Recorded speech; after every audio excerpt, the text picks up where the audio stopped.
Hello बच्चों, आप सभी का मेरे यूट्यूब चैनल मिशन हाई पर स्वागत है। और आज हम संख्या तथा संख्या पद्धति के दूसरे टॉपिक दार्शनिक प्रणाली को पढ़ेंगे। इसके पहले के क्लास में हमने संख्याओं के प्रकार के बारे में पढ़ा है।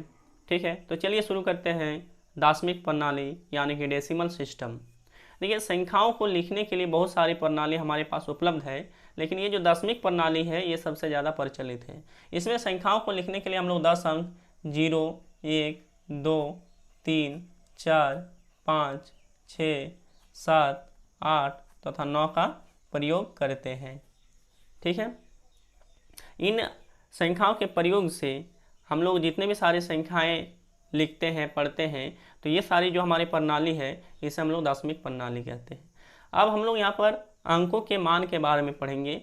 वैल्यू ऑफ डिजिट, कि कोई भी जैसे अंक होते हैं उसके अंकों के कितने मान होते हैं, अंकों के मान। तो अंक के दो मान होते हैं हमारा, एक होता है शुद्ध अंकीय मान और दूसरा होता है हमारा स्थानीय मान।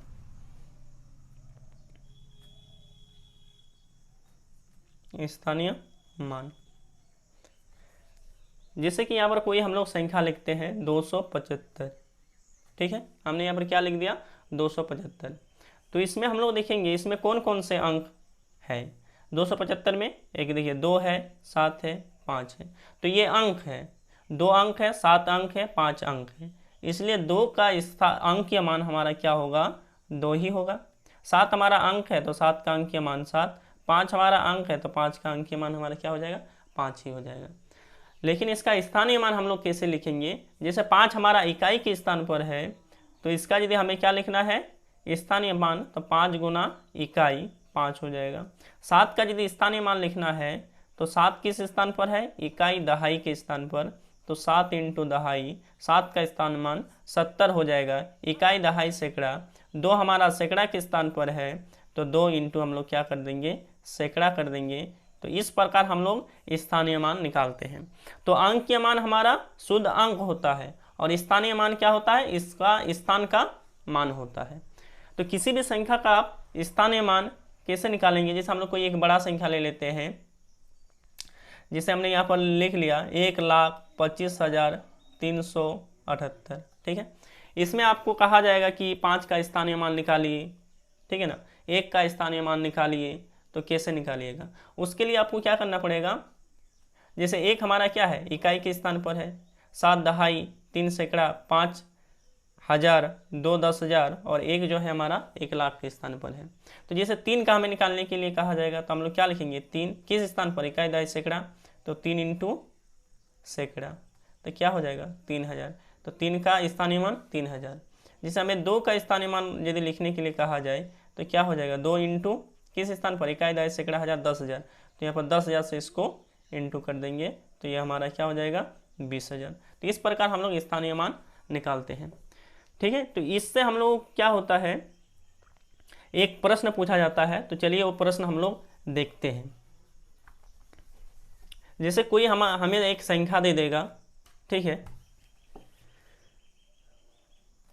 जैसे यहाँ पर हमें कोई एक संख्या दिया गया है और कहा जाएगा कि इसमें जो अंक 6 है उसके स्थानीय मान और अंकीय मान में अंतर निकालें।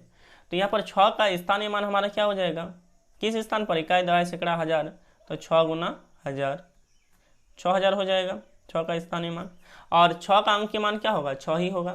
तो अब 6 का अंकीय मान 6, अब इनका हम लोग अंतर निकाल देंगे तो क्या हो जाएगा, 4995। तो ये हमारा क्या हो जाएगा, 6 का अंकीय मान, स्थानीय मान तथा अंकीय मान में अंतर निकल जाएगा। ठीक है, तो हम लोग संख्याओं को लिखने के पद्धति के बारे में देखेंगे कि किसी भी संख्या को लिखने की हमारे पास 2 पद्धति है। ठीक है ना, संख्या को लिखने की कितनी पद्धति है हमारे पास, 2 पद्धति है। एक है हमारा घातीय संख्या पद्धति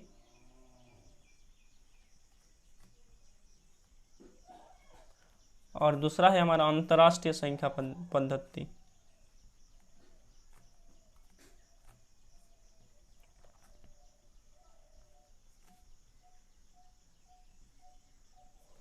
एक है हमारा भारतीय संख्या पद्धति और दूसरा है अंतर्राष्ट्रीय संख्या पद्धति।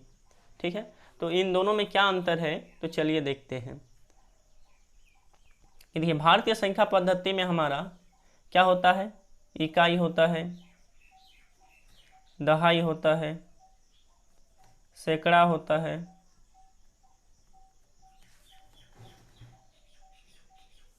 फिर हजार होता है, 10,000 होता है,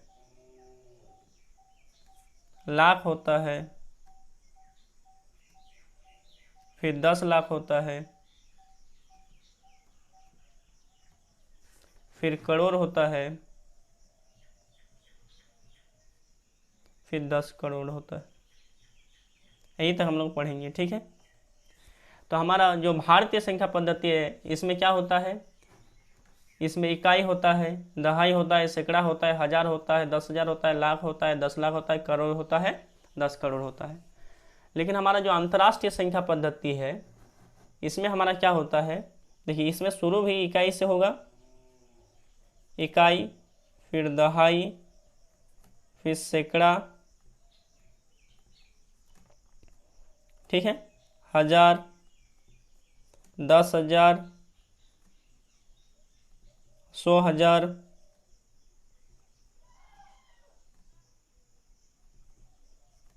इसके बाद इसका मिलियन होता है, मिलियन, 10 मिलियन, फिर 100 मिलियन। यही तक हमें पढ़ना है, इसके आगे भी होता है किंतु हमें यहाँ तक, यही तक हमें पढ़ना है। ठीक है, अब हम इन दोनों पद्धति में अंतर देखते हैं। देखिए भारतीय संख्या पद्धति में इकाई, दहाई, सैकड़ा, हजार, 10,000 के बाद क्या होता है, लाख आता है। किंतु यहाँ पर यदि देखते हैं कि 1000, 10,000 के बाद 100,000 आता है, तो इसका 100,000 हमारा 1 लाख के बराबर है। ठीक है, इसका हमारा जो मिलियन है, इसके बाद इसका मिलियन आता है, और उसके बाद हमारा क्या आता है, 10 लाख आता है। मतलब इसका 1 मिलियन हमारा 10 लाख के बराबर है, इसका 10 मिलियन हमारा 1 करोड़ के बराबर है, इसका 100 मिलियन हमारा 10 करोड़ के बराबर है। तो इससे हमारा जो है एक क्वेश्चन पूछा जाता है। तो चलिए देखते हैं कैसे क्वेश्चन पूछा जाता है। तो समझ में आ गया ये दोनों संख्या पद्धति, जिसे यहाँ पर पूछा जाएगा कि 1 मिलियन बराबर कितना लाख होगा। 1 मिलियन हमारा दिया रहेगा, 1 मिलियन बराबर हमारा कितना लाख होगा। ठीक है, तो हमने देखा कि 1 मिलियन बराबर हमारा 10 लाख होता है। ठीक है, 1 मिलियन बराबर 10 लाख होता है। तो ये अंतर्राष्ट्रीय संख्या पद्धति है, ये भारतीय संख्या पद्धति है। ठीक है, अब कहा जाएगा कि भारतीय संख्या पद्धति में 10 करोड़ जो है उसको हम लोग अंतर्राष्ट्रीय संख्या पद्धति में कैसे लिखेंगे। तो हमने यहाँ पर देखा कि जो 10 करोड़ है इसके हमारा क्या है, 100 मिलियन के बराबर है, 100 मिलियन के बराबर है। ठीक है, तो ये जो चार्ट है, ये चार्ट किताब में पूरा अच्छा तरह से दिया हुआ है, तो उसको आप लोग अच्छा तरह से देख लीजिएगा। ठीक है, तो इस प्रकार के प्रश्न पूछे जाते हैं। अब हम लोग क्या करते हैं, आगे की ओर बढ़ते हैं। अब हम देखेंगे किसी संख्या को 10 के घातों में कैसे लिखते हैं। ठीक है, जिसे हमने यहाँ पर कोई संख्या लिख देते हैं हम लोग। ठीक है, 2375। अब इस संख्या को हम लोगों को क्या करना है, 10 के घात के रूप में इसे हम लोग कैसे लिखेंगे वो हम लोग यहाँ पर देखेंगे। तो चलिए यहाँ पर देखते हैं। देखिए 5 हमारा क्या है, इकाई के स्थान पर है, तो हम लोग ऐसे क्या लिखेंगे, 5 गुना 1। ठीक है, 7 हमारा क्या है, दहाई के स्थान पर है, तो इसे क्या लिखेंगे, 7 गुना 10। 3 हमारा सैकड़ा के स्थान पर है, तो क्या लिखेंगे, 3 गुना 100। और 2 हमारा हजार के स्थान पर है, तो इसे क्या लिखेंगे, 2 गुना 1000। अब हम लोग इसे 10 के घात के रूप में कैसे लिखेंगे, चलिए देखते हैं। ठीक है, जैसे 2 गुना 1000, तो 2 गुना 1000। ठीक है, 1000 है तो 10 के घात के रूप में लिखना है, तो पहले 10 लिखेंगे, और इसमें कितना जीरो है, 1 2 3, यहाँ पर 3 लिखेंगे, तो 2 गुना 10 के घात में 3 हो गया। अब 3 गुना 100 है, तो 3 गुना 10 के घात के रूप में लिखना है, तो पहले 10 लिखेंगे, कितना जीरो है, 2, तो यहाँ पर 2 लगा देंगे। ठीक है, तो ये जो हमारा संख्या 3 है इसको हमने 10 के घात के रूप में लिख दिया। ठीक है, जैसे 7 गुना 10 है, तो 7 गुना 10, इसके घात में क्या लिखेंगे, 1 जीरो है तो 1 लिखेंगे, तो 7 गुना 10 के घात में 1।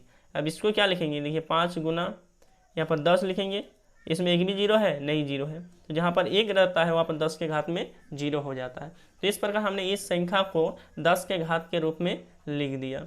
ठीक है, तो चलिए आज का क्लास यहीं पर हम लोग ख़त्म करते हैं, और आगे के वीडियो में हम लोग और जो टॉपिक बचा है उसको कवर करेंगे। Thank you.